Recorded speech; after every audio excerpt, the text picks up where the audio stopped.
بسم الله الرحمن الرحيم. إن الحمد لله الذي وكفى وسلام على عباده الذين اصطفى. أما بعد، عن أبي هريرة رضي الله تعالى عنه قال قال رسول الله صلى الله عليه وسلم الکلمۃ الطیبۃ صدقۃ. حضرت ابو ہریرہ رضی اللہ تعالیٰ عنہ سے روایت ہے کہ اللہ کے رسول صلی اللہ علیہ وسلم نے فرمایا، بھلی بات کہنا بھی صدقہ ہے.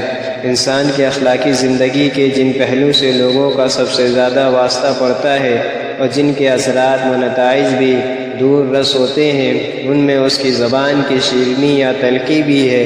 اس لیے رسول اللہ صلی اللہ علیہ وسلم اپنے متبعین اور متعلقین کو شیریں گفتاری اور خوش کلامی کی بڑی تاکید فرماتے ہیں. بس زبانی اور سخت کلامی سے شدت کے ساتھ منع فرماتے ہیں. بعض مرتبہ آدمی کسی ایک بول سے ہوش دریا تک پہنچ جاتا ہے اور بعض مرتبہ دیکھنے میں کسی معمولی بات سے تحت الثری میں جا گرتا ہے. اس لیے زبان کی حفاظت اور اس کا برمحل استعمال بے حد ضروری ہے. کسی کے ساتھ اچھی بات نرم لہجے میں کرنا اس کے دل کی خوش کا باعث ہوتا ہے، اور اللہ کے بندے کے دل کو خوش کرنا بلا شبہ بڑی نیکی ہے.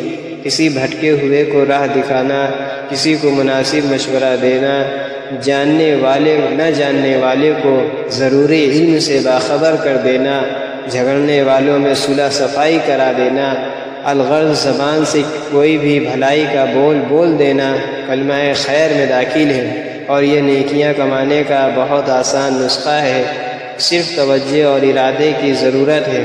دوسری طرف زبان کی حفاظت کی تاکید بھی فرمائی گئی ہے کہ اس سے ایسی بات نہ نکل جائے جس سے منفی اثرات مرتب ہوں اور کسی بندہ خدا کا دل دکھے. جھوٹ، غیبت، چغلی، بدگمانی، فحش کلامی، لڑائی جھگڑا، گالیاں بکنا، یہ سب زبان کے گناہ ہیں. یہاں تک کہ بے ضرورت زیادہ گفتگو کرنا بھی خطرے سے خالی نہیں. حدیث میں زبان کی مثال دراتی سے دی گئی ہے. جس طرح اس سے کھیتی کاٹی جاتی ہے، اس کے ساتھ اچھی بری گھاس بھی کٹ جاتی ہے. اسی طرح زبان کی قینچی جب چلتی ہے تو آدمی بھول جاتا ہے کہ اس نے اپنے لیے کیا اچھا برا جمع کر لیا. اس لیے اس کے استعمال میں بڑی احتیاط کی ضرورت ہے. اللہ تعالی ہم سب کو زبان کے صحیح استعمال کی توفیق عطا فرمائے اور پوری طرح اس کی حفاظت فرمائے. آمین. وآخر دعوانا الحمد للہ رب العالمین.